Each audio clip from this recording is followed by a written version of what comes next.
Então a gente vê agora a parte de execução e avaliação dos modelos. E antes de começar, a gente vai dar uma olhada na parte de performance de execução dos modelos de Deep Learning. Então a gente sabe que a gente tem as linguagens imperativas que funcionam com base nos interpretadores. E nessas linguagens a gente vai avaliar a execução do código na medida que ele é executado. Então, por exemplo, se eu tivesse um código que faz algumas operações de soma, se eu tenho uma operação de adição que depende de um valor de EF e esses valores eles precisam ser computados através de outra operação de soma que depende de mais dois valores. Então isso a gente descobriria em tempo de execução na medida que o código fosse sendo executado. Então para executar essa instrução, a gente executa internamente, obtendo os valores de A a B para obter o valor de E, e para avaliar o valor de G também depois de avaliar o valor de F.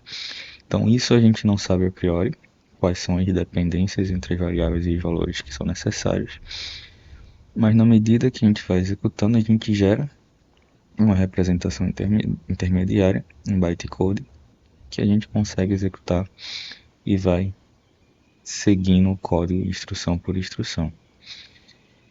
E a gente sabe que no Python ela é uma linguagem interpretada, então cada instrução ela vai ser chamada individualmente e essa representação ela vai sendo gerada por instrução. Isso ele pode causar um overhead na execução paralela. Então, o interpretador do Python é uma instância única que vai chamando instrução por instrução.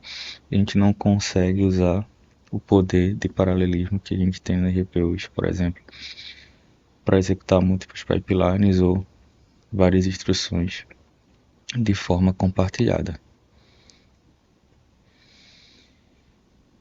E a gente tem a programação simbólica, em que a gente define as operações que vão ser executadas, a gente faz o código.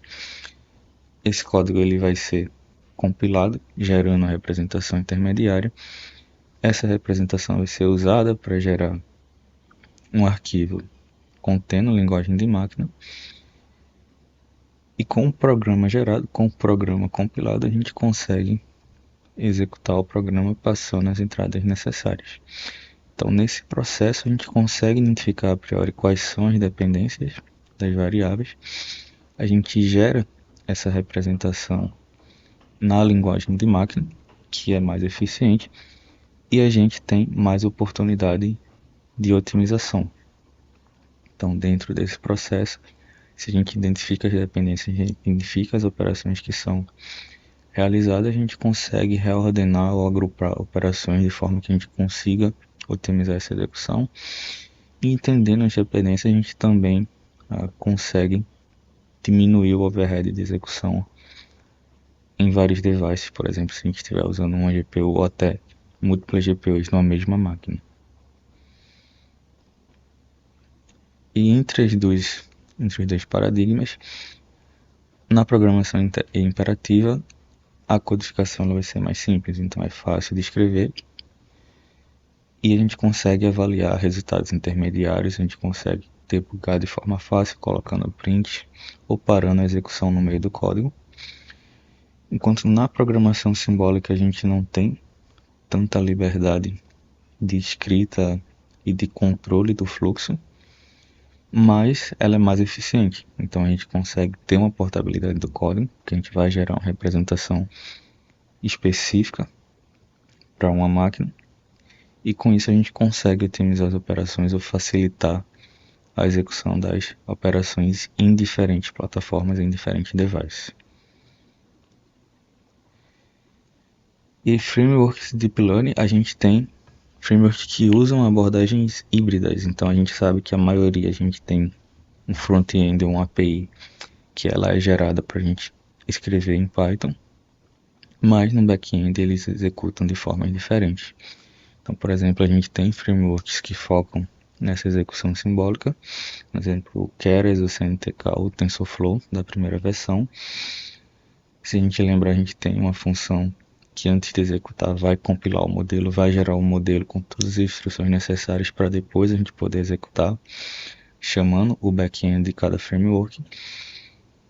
Enquanto a gente tem frameworks que também tem um paradigma imperativo em sua interface, como o PyTorch ou o TensorFlow, que vai gerando para a gente o gráfico de operações na medida que a gente vai executando as funções que são requisitadas.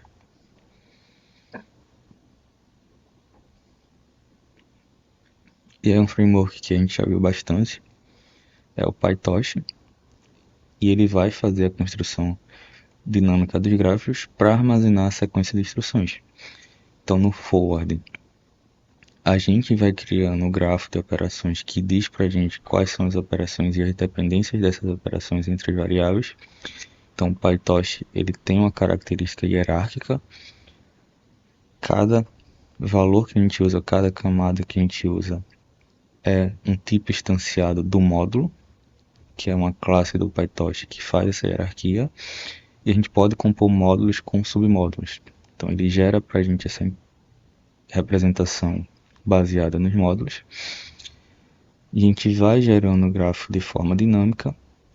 E quando a gente precisa fazer o backward, basicamente a gente vai pegar essa sequência de instruções e executar de forma inversa com a sua versão de backward. Então, se a gente tem variáveis y1, y2 que fazem uma multiplicação utilizando o vetor de parâmetros dados w para gerar um valor z, isso vai ser armazenado e a gente calcula o gradiente de z em relação a esses parâmetros, fazendo o backward da operação, o inverso da operação que a gente realizou, computando os gradientes para y1 e y2 em relação à saída que ele gera, em relação a z. E aí isso vai ser computado para todas as operações que são conhecidas pelo framework. Então se a gente tem um log e um seno para cada variável, isso vai sendo computado essa relação a partir do que a gente fez no forward.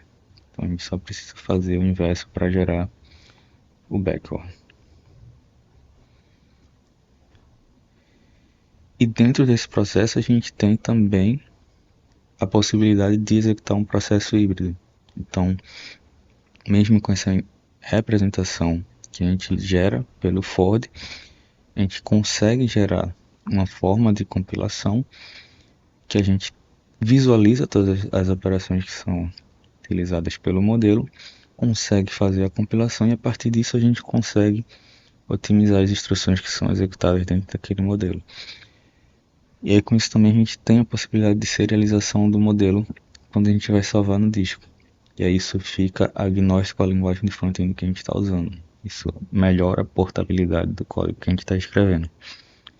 Por exemplo, o código que a gente faz com treinamento em Python, a gente pode executar no Android, no C++, dependendo do formato que a gente salva no disco.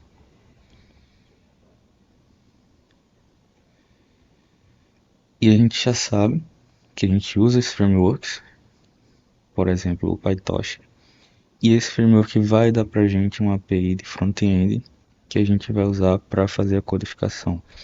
Então essa API de front-end ela vai ter as definições, ela vai ter as chamadas, a gente vai ter as instâncias dos parâmetros que a gente vai usar, mas na verdade o que vai ser executado é o back-end do framework. E geralmente esse back-end ele é implementado numa linguagem simbólica, geralmente C++, em que a gente consegue otimizar o processo de execução, consegue gerar o código que ele vai executar eficiente no device que a gente está utilizando.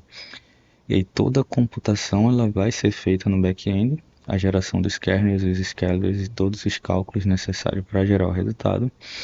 A gente vai ter o uso de linguagens específicas para o device, para gerar o código otimizado para aquele device. Isso vai executar utilizando os recursos e na medida que a gente tem os resultados, o framework ele retorna isso de volta para a API. Então, na verdade, quando a gente executa um framework dentro de uma plataforma como Python, por exemplo, a gente só está fazendo as chamadas para que o framework execute isso em um back-end de forma mais eficiente, enquanto o processo ele espera pelo resultado. E a gente não fica limitado ao processo de interpretação da linguagem. Então, por exemplo, se a gente tem a função xy que a gente usa para fazer um cálculo para gerar um z, a gente tem essas chamadas em que a gente gera as variáveis, a gente gera os resultados das operações e tudo isso a gente vai implementar via o front-end, via a API. E aí, quando a gente faz esse processo, o que acontece na verdade é que o front-end ele vai identificar essas chamadas, ele vai passar isso para o framework que vai executar no back-end, e durante todo esse processo em que ele está esperando pelo resultado, ele vai ficar ocioso. Então a gente pode executar várias operações, inclusive operações que não são dependentes podem ser executadas em paralelo. Tudo isso vai ser computado pelo back-end e vai retornar para a gente o valor no final para o front-end.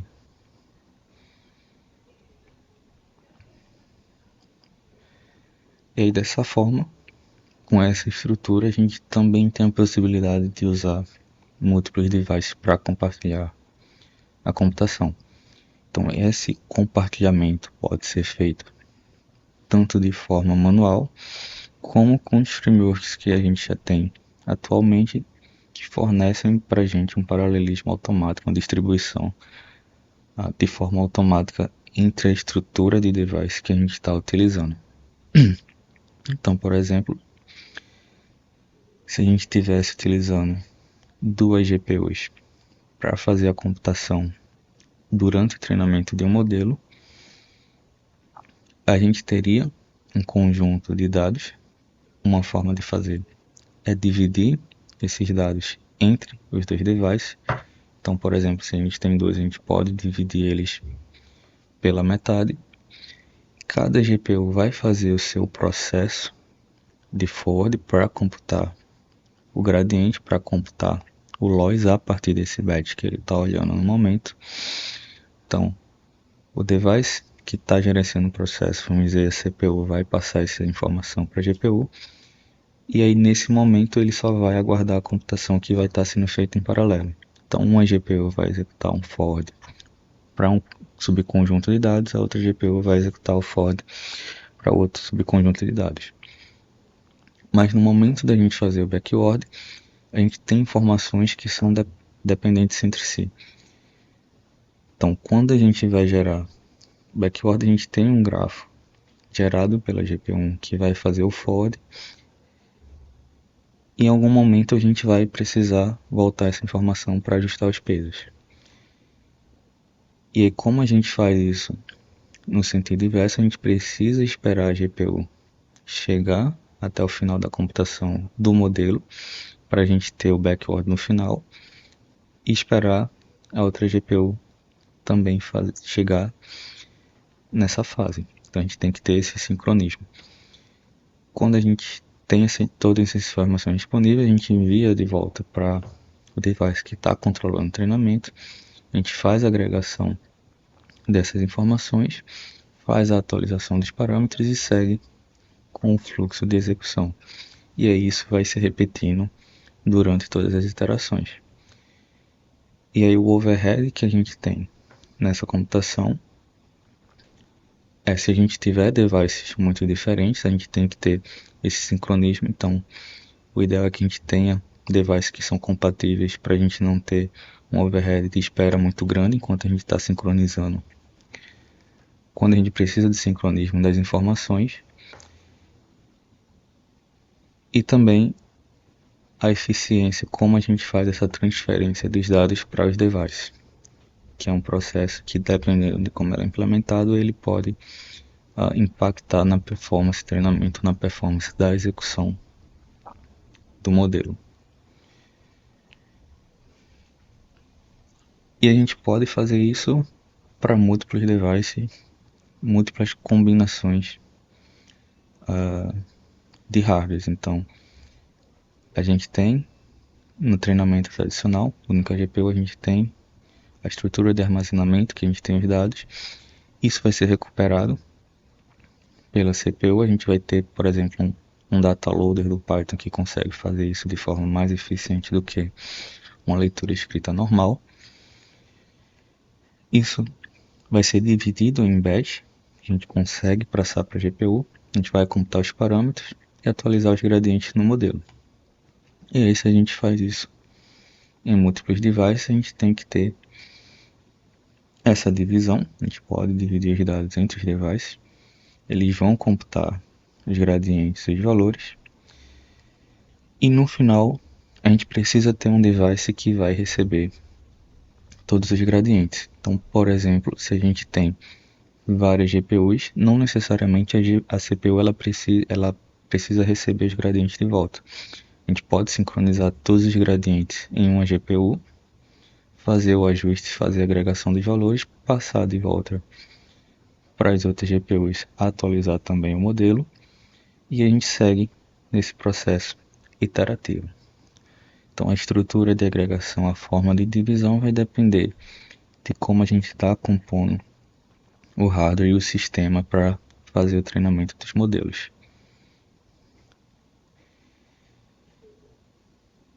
E esse sistema de parâmetros, como a gente divide, como a gente associa para cada device, vai depender do tipo de device que a gente está usando, a quantidade de devices e da eficiência de cada um. Então a gente pode agregar essas informações na CPU, no host que está executando. A gente pode passar todas as informações para uma única GPU, para um único device que vai agregar as informações e distribuir isso para os outros devices.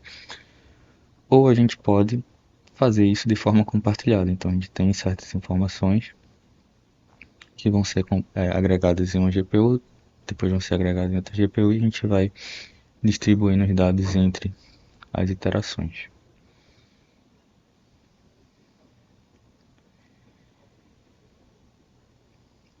E a gente tem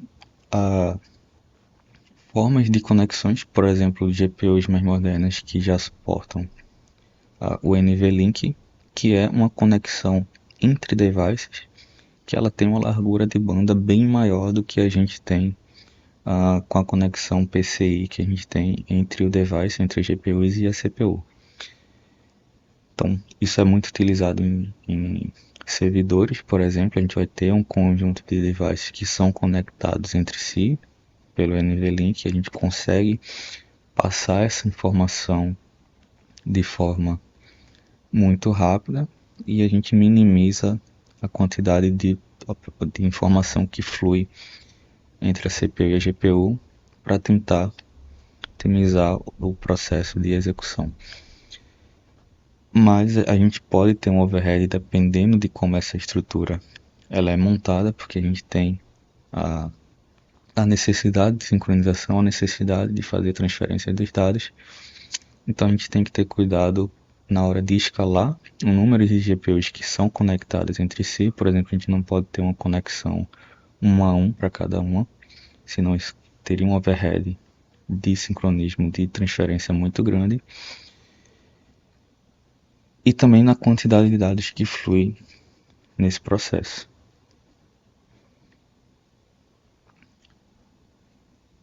E nesse sentido a gente também pode distribuir o treinamento não só localmente entre múltiplos devices, mas entre várias máquinas, entre vários sistemas. Então nesse processo a gente tem, por exemplo, um batch que vai ser lido em cada máquina tem sua informação. A gente faz esse treinamento que divide em várias GPUs, faz as predições, os gradientes são calculados e isso é sincronizado localmente, seguindo todo aquele processo. A gente tem essa informação que ela é enviada para o host e uma vez no host isso vai ser enviado para um servidor central que gerencia os parâmetros. Então quando a gente tem todos esses parâmetros prontos, todos os valores definidos. Isso vai ser agregado num servidor central e vai ser transmitido de volta para cada device para ajustar o modelo localmente. E aí essa hierarquia, esses sistemas é o que a gente tem, por exemplo, em serviços de computação em nuvem de machine learning. A gente tem várias máquinas, a gente tem vários devices com diferentes GPUs distribuídas até em locais diferentes. E esse processo de envio ele é feito coordenado por um servidor que vai utilizar os recursos de cada máquina localmente, agregando só as informações do gradiente para que o modelo ele seja atualizado com base nos bits, nos dados que estão armazenados em cada máquina. E aí só para a gente visualizar de uma forma melhor, a gente tem toda a estrutura de execução, o storage, os dados que são armazenados, a gente tem a CPU gerenciando que vai dividir esses dados em batch, então a gente vai ter essa informação compartilhada entre várias GPUs no sistema. Não necessariamente a gente precisa ter o mesmo número de GPUs em todos os sistemas ou o mesmo tipo de processador. Isso vai ser atualizado localmente. Uma vez que a gente tem essa atualização do gradiente, isso vai ser devolvido para quem está gerenciando o processo. Vai ser passado para o servidor central, que vai agregar as informações de cada máquina e distribuir de volta para que o treinamento ele seja continuado.